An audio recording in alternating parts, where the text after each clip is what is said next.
Porque independentemente do cenário que a gente atua, a maior parte dos conflitos tem origem direta ou indireta nos elementos familiares. Gostaria agora de citar um pensamento de um médico mouro do século XII. Segundo esse médico, uma consulta deveria durar 1 hora. Durante os 10 primeiros minutos, o médico deveria auscultar os órgãos da pessoa, do paciente.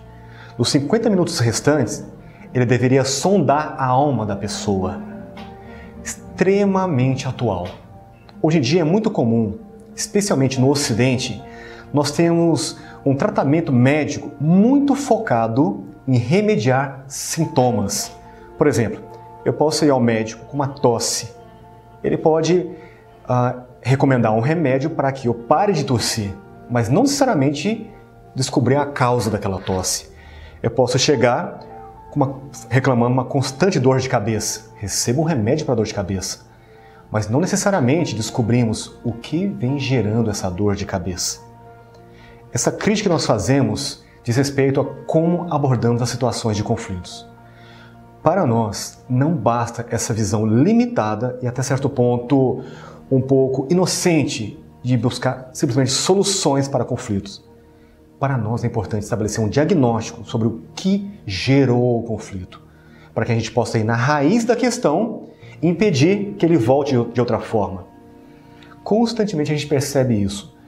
Quando as pessoas se deparam com um conflito e buscam uma solução muito imediata e não vão na origem, mais cedo ou mais tarde, essa origem vai gerar um ou mais, vários outros conflitos. Nosso objetivo é atuar no ponto central, ponto originário da questão.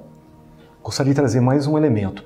Eu tenho citado muitos casos de ordem familiar, porque independentemente do cenário que a gente atua, quer seja dentro de uma empresa, quer seja numa instituição, uma organização, uma escola, a maior parte dos conflitos tem origem direta ou indireta nos elementos familiares.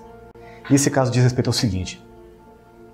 Anos atrás, eu fui procurado por uma mulher que queria entrar com uma ação de pensão alimentícia com o genitor, sobre o genitor da filha dela. Então ela nos procurou, né, de uma forma muito agressiva, né, pelo telefone, que queria processá-lo porque ele era um responsável, porque não cuidava da filha, não estava nem aí para essa filha, que não pagava a pensão. Nós estranhamos um pouco esse cenário todo porque não era uma área que a gente atuava. Mas a gente aceitou marcar um horário. Eu falei, olha, veja um horário que fica bom para você, né, que você tem filha pequena, veja como fica melhor um dia e um horário. Ela falou, não, para mim é muito tranquilo, porque a minha filha fica de forma muito tranquila com a minha mãe. Bom, tudo bem, então vê tal dia, tal horário, ela concordou. E naquele dia, naquele horário, ela chegou com a filha, bem pequena, muito nova ainda, poucos meses. E eu perguntei, olha, sua mãe não pôde ficar com a filha, o que que houve? Ela, não, eu quis trazê-la. Sentou, fomos conversar. Falei, me fala um pouco mais sobre o seu cenário. O que está acontecendo, o que a sua filha está precisando? Ah, não, minha filha está bem, né? A gente tem condições de manter ela bem, tudo. Não, ok. Qual que é a despesa dela mensal? Ela gaguejou um pouco, falou, não sei não, mas é muito tranquilo. Então eu comecei a perceber que o elemento inicial que ela havia reclamado, que era o auxílio, né, financeiro para cuidar da filha, então quer dizer, possivelmente o elemento financeiro não era o problema. Eu fui conversando com ela, falei, mas ele nunca ajudou com nada? Ela falou assim, não, assim, ajuda, mas esse último mês ele atrasou, não pagou ainda. Eu falei, e os outros? Não, os outros ajudou, tal, inclusive na gestação, né, ele pagou o médico e tudo. Eu falei, mas vocês viviam juntos? Como é que era isso? E ela foi contar a história. Eles não chegaram nem a ter um relacionamento realmente estruturado, era algo muito informal quando ela engravidou. E eu fui conversando, então, o que eu comecei a perceber naquele cenário? Uma possível expectativa dela também de que com a filha ela pudesse ter mais a atenção daquela pessoa. E nós fomos conversando e eu pedi licença para ela e fiz a seguinte pergunta. Eu disse, olha, eu fui criado num cenário com muitas mulheres, minha mãe, minha madrinha, minhas irmãs, E eu conheço um pouco desse cenário para aprender a respeitar muito. Me desculpe pela pergunta, mas você ainda gosta dele? Você tem a intenção de um dia ter um relacionamento realmente sério com ele? E ela começou a querer chorar. Então, por trás daquela ideia de entrar com uma ação, na verdade, existe uma pessoa querendo atenção. Então, nós fomos conversando um pouco mais sobre isso. E eu disse o seguinte, olha, às vezes, quando nós temos o intuito de despertar a atenção do outro, trazer a atenção do outro para nós, quase sempre, quando a gente busca como referência o elemento emocional, a gente costuma tomar decisões erradas. Você está querendo a atenção dele da pior forma possível. E conversamos, e ela começou a rever esses atos, e não foi dado início a essa ação. Por que eu trouxe esse exemplo? Eu gostaria de apresentar agora o cenário que nós chamamos de cenário de crise. Não estou aqui falando de crise enquanto elemento econômico ou crise enquanto elemento médico, mas um cenário de transformação, um cenário de elementos pontuais, um cenário que nos tira da nossa zona de conforto. Dentro desse cenário que nós analisamos, nós percebemos 3 níveis: problema, conflito e confronto. O que quer dizer cada um deles?